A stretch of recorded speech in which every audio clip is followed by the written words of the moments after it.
Hi there and welcome to this edition of Wexford County Matters, coming to you from County Wexford, the sunny southeast. In this programme we discover a hidden gem, that's Ballymore Museum of Historic Artefacts. We take an interview with another of Wexford's rising stars, Luan Parle.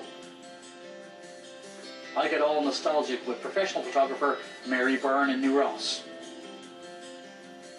And we have a special pre-Christmas message for all you pet lovers out there.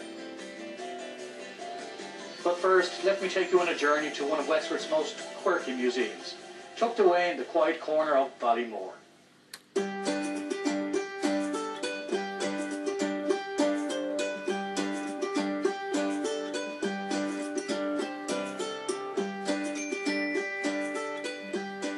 Margaret, here we are in Ballymore Museum for Historical Features.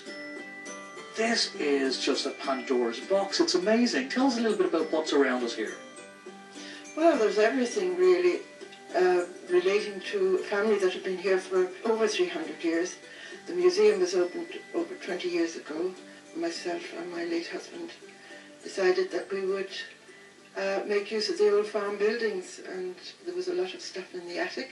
And over 20 years ago, there was very little visitor attractions in North Wexford, and I'd done little exhibitions in the house for charity, and people were very interested in the bits and pieces that I had, but then we couldn't allow the public into the house because it's an old house and it's very much a family home and private.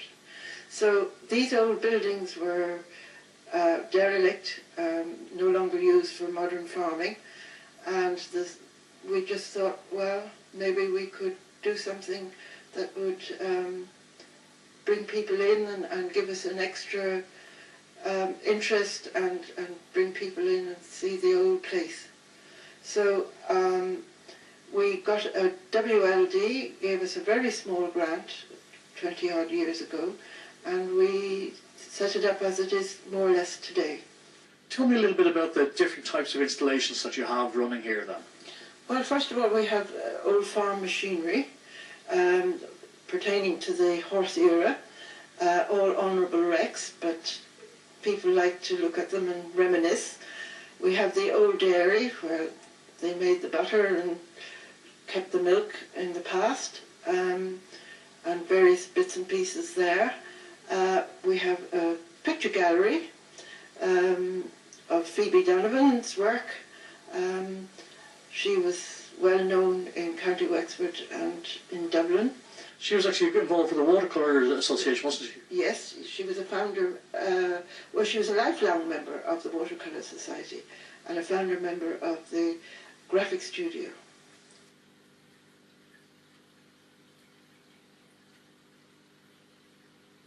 Now, tell us a little bit about what we see here behind us as well. Well, this was originally the old hayloft for the working horses, and what you will see here are harness and riding equipment, musical instruments, clothes, shells. A lot of the stuff that we see around us here now is from a very bygone era, but some of it would be family orientated. For example, we have is it Captain Donovan's tunic over here behind us? Yes, my father-in-law was ended up a career naval man. He started off in Dartmouth as a young boy, went to sea in the First World War, and then he transferred into submarines, got involved with that. Unfortunately got TB in 1926, had to come out of active service, went to a company called Beardmore's that designed old submarines. Then when the Second World War broke out, he had various jobs between the wars. When the Second World War broke out, he was headhunted back into the Admiralty, and he had a desk job. And he rose pretty quickly through the ranks and ended up being Deputy Director of Combined Operations under Mountbatten. Tell me something, is it very difficult to keep and maintain a museum? Because this is private run. You're not really, you're not state owned or state helped in any way. No, we're not. I'm not helped at all. And especially in the winter, you know, we have to keep everything protected and dehumidifiers and so on. So yes, it's a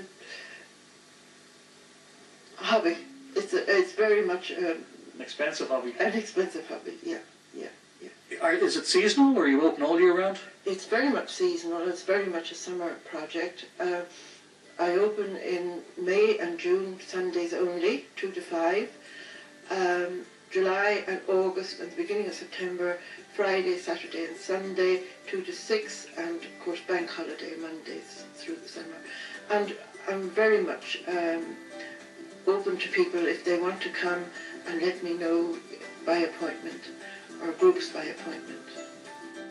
Margaret, thanks very much. I'm going to have a good look around here. There's some really, really amazing trinkets and pieces of historic interest.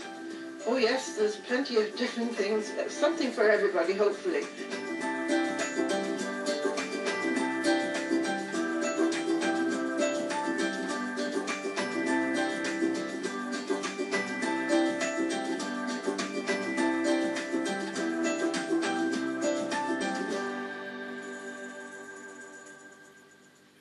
It's been brilliant to have a wander around the old museum, and I can only imagine what the atmosphere is like when it's in full season.